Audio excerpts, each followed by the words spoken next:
Good morning. I wanted to go ahead and do a quick video today. Donald Trump, it's Monday morning. Donald Trump has put out his own video that he told us Sunday he was going to be releasing a video on Truth Social or a statement on Truth Social about his stance on abortion. I thought we could go through it. It's less than 5 minutes long. I'm going to go through it sort of as he speaks and talk about it. And then at the end, stick around at the end because I'm going to have a little more analysis that ties it all together. So, with no further ado, here is Donald Trump I would say, getting ahead of the abortion issue, trying to, as we head into the general election season in earnest, trying to define this issue in terms favorable to him. How does he do? Let's watch. Under my leadership, the Republican Party will always support the creation of strong, thriving, and healthy America.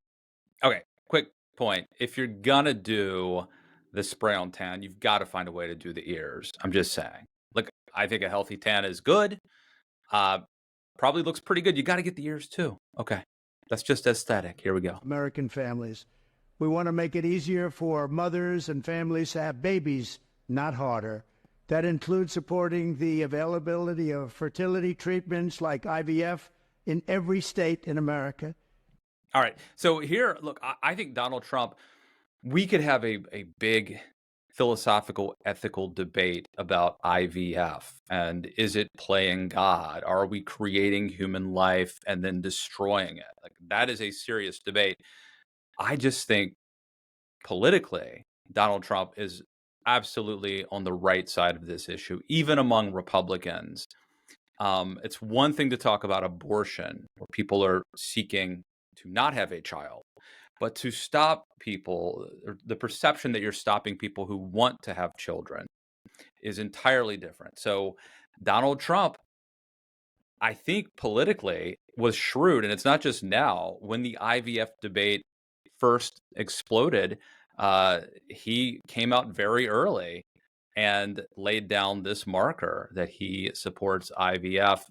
Again, if you're a hardcore pro-life conservative, it may not be great, but I think politically speaking, he's on the right track. America, like the overwhelming majority of Americans, including the vast majority of Republicans, conservatives, Christians, and pro-life Americans, I strongly support the availability of IVF for couples who are trying to have a precious baby. What could be more beautiful or better than that? Today, I'm pleased that the Alabama legislature has acted very quickly and passed legislation that preserves the availability of IVF in Alabama. They really did a great and fast job. The Republican Party should always be on the side of the miracle of life and the side of mothers, father, their beautiful babies, and that's what we are. IVF is an important part of that, and our great Republican Party will always be with you in your quest for the ultimate joy in life. Many people have asked me what my position. And by the way, I mean, Trump is horrible at reading a teleprompter, and this is not great. And it sounds a little bit like a commercial. Many people have asked me, but he's much better off the cuff. You can see they're doing these quick camera shots every once in a while. It's stilted, not great rhetoric. Position is on abortion and abortion rights, especially since I was proudly the person responsible for the ending of something that all legal scholars, both sides, wanted and, in fact, demanded. All right, so Donald Trump is obviously not being honest here. I wouldn't say all legal scholars thought Roe versus Wade was wrongly decided. I'm no legal scholar. I think it was wrongly decided. For one thing, it invented this imaginary right of privacy, which may sound like a great thing, but is not actually in the Constitution. And it also really short-circuited the process whereby we would come to a consensus on abortion. So I think some of the acrimony over the last 50 years or so is because the Supreme Court preemptively intervened in a great debate that was taking place in this country, and maybe we would have found some compromise middle ground. So I think Trump has a point, but obviously, as Trump is wont to do, he is overstating the notion that that all legal scholars thought Roe was wrongly decided is obviously false. Be ended. Roe v. Wade. They wanted it ended. It must be remembered that the Democrats are the radical ones on this position because they support abortion up to and even beyond the ninth month. The concept of having an abortion in the later months and even execution after birth, and that's exactly what it is. The baby is born, the baby is executed after birth, is unacceptable. I mean, say what you will about Donald Trump, and I'm a huge Trump critic, but again, from a political standpoint, and I imagine a lot of people watching this are not going to like hearing me say this, from a political standpoint, this is shrewd. The pro-life cause was winning politically when it was perceived as, first of all, having been victimized by this Supreme Court decision, but also if the topic is late-term abortion, then Republicans win. I think if the topic is banning all abortion, or 6 weeks, or IVF, Republicans lose. The pro-life side loses. So here Trump, and he's awkward, clumsily, but Trump is attempting to reframe the debate about late-term abortion. Fair or not, whether it works or not, you could talk about how rare these things are. Beside the point, I am making a political analysis right now that Trump, again, nothing subtle about what he's doing here. It's pretty obvious what he's doing, but I think it's effective. Acceptable, and almost everyone agrees with that. My view is now that we have abortion where everybody wanted it from a legal standpoint, the states will determine by vote or legislation or perhaps both, and whatever they decide must be the law of the land. In this case, I mean, Trump is basically saying this is what it is, right? Well, when the Supreme Court overturned Roe versus Wade, it simply sent things back to the states. So Trump's position is do nothing. Like it is what it is. I don't think it's a bad political position, actually. I think it might be a very defensible political position. You could imagine that people on that hardcore pro-lifers won't be happy with this, right? They want, if you believe that abortion is murder and that this is a great cause, you might want a federal law. You might want to standardize this. So this is not going to please like dyed-in-the-wool conservative pro-lifers. Obviously, it's also not going to please people on the left who want essentially abortion to be legal in all 50 states either. It's a compromised position, which is, we'll talk about it at the end, but Trump is kind of unique in being able to offer that. In this case, the law of the state. Many states will be different. Many will have a different number of weeks, or some will have more conservative than others. And that I love how Trump is explaining the concept of federalism as if it's the first time he's really heard about it. But in a way, it's endearing, like, because it's not the zealotry of the convert, but it's like he's the first person to think of the idea that the states are laboratories of democracy and that different states, that local folks ought to be able to determine how they govern themselves. It's like he's the first guy to discover that this is a good idea, or at least a defensible position to take. It's kind of cute. And that's what they will be. At the end of the day, this is all about the will of the people. You must follow your heart, or in many cases, your religion or your faith. Do what's right for your family and do what's right for yourself. Do what's right for your children.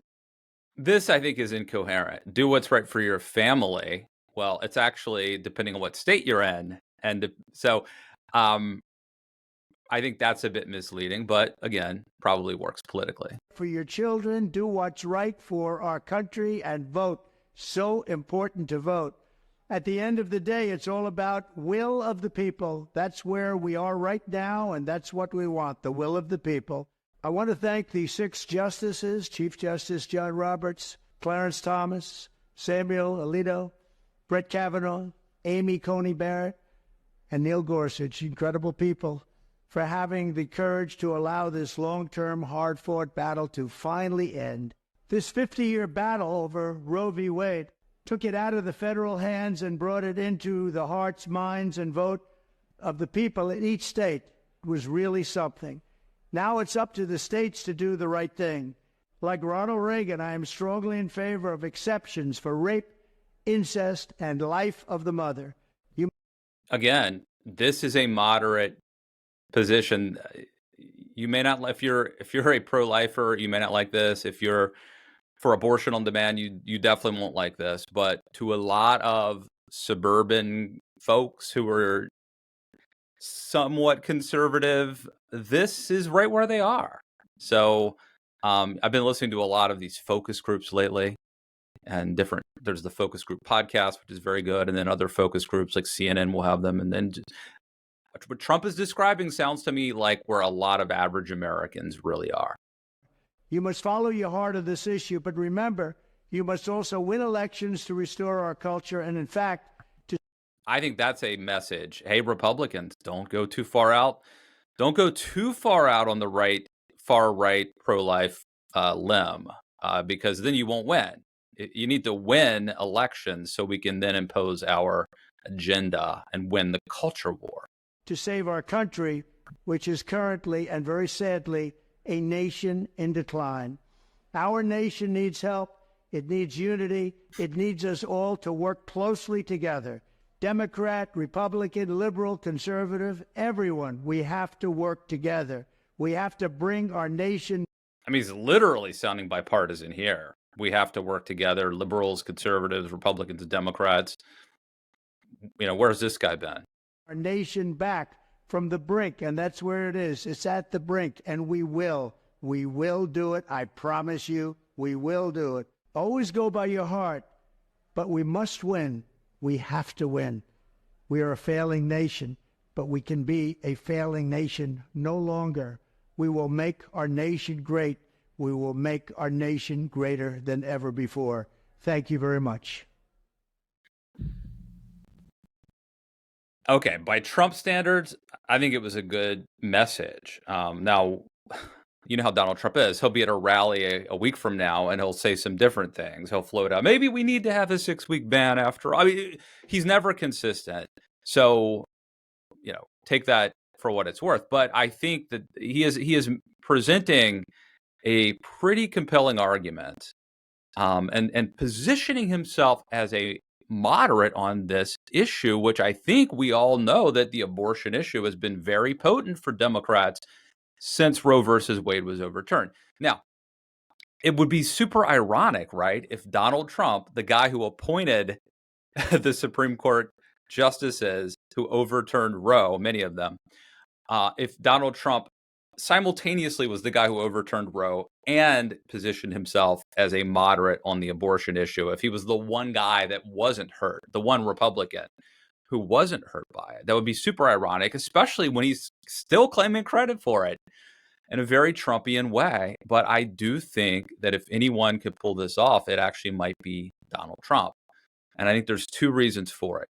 First, everyone knows, if you're a moderate, you know that Donald Trump is not a Christian conservative. You know that Donald Trump is not a social conservative. So if you're a moderate, you really don't believe that Donald Trump has a pro-life agenda, because he really doesn't. He is authentically a vulgarian, and as many people have speculated, perhaps has paid for an abortion himself. So if you're a moderate who's afraid of people like Mike Johnson and the Christian right, you're probably not really afraid of Donald Trump. Simultaneously, though, Trump is uniquely positioned to keep the votes like a normal politician, like a Mitt Romney. Now, Mitt Romney probably was more moderate. At one point, he was pro-choice. Mitt Romney felt like he had to be uber conservative, severely conservative, as he said. Mitt Romney felt like he had to be super pro-life and wear his and that reflects everything that Mitt Romney did, including his picking of a running mate. You have to keep the base. If you're Mitt Romney, you have to worry about your right flank. Donald Trump doesn't have to do that. Donald Trump, the Christian evangelicals love Donald Trump and will not abandon him. And if you were going to abandon him, you would have done so already. So Donald Trump, ironically, has more leverage and more leeway than a normal Republican to be moderate, to act moderate and to say whatever he thinks he needs to say to win. This is true on the abortion issue, but I think it transcends abortion. It's true on a lot of things, including Israel, which brings me to what I think my final point is. Joe Biden does not have this much leverage. Donald Trump has a long leash to say and do whatever he thinks he wants to say or do to win. Joe Biden does not have that long leash. And that is evident in what's happening right now with the war in Gaza, where young people and some Arab Americans and Muslim Americans in a very important state like Michigan are really threatening to, not vote for him. Maybe they're going to vote for RFK in some cases, RFK Jr. I doubt most will vote for Trump, but you never know. There's been polling recently to suggest that young people are actually moving to Trump and that Trump may be winning the younger vote. I'm skeptical, but the point is Donald Trump has a ton of leverage and room to run and say and do whatever he thinks he needs to do to win. Joe Biden does not. The Democrats have not given Joe Biden the same amount of flexibility, and that could be the difference. All right. This was a quick update. We'll be back with some interviews very shortly. Thanks for watching. Don't forget, if you're listening, subscribe to the YouTube page, youtube.com/Matt Lewis. If you're watching YouTube, go to the podcast, Matt Lewis Can't Lose, the audio podcast. Download, rate, review, subscribe, all that good stuff, and we'll see you soon.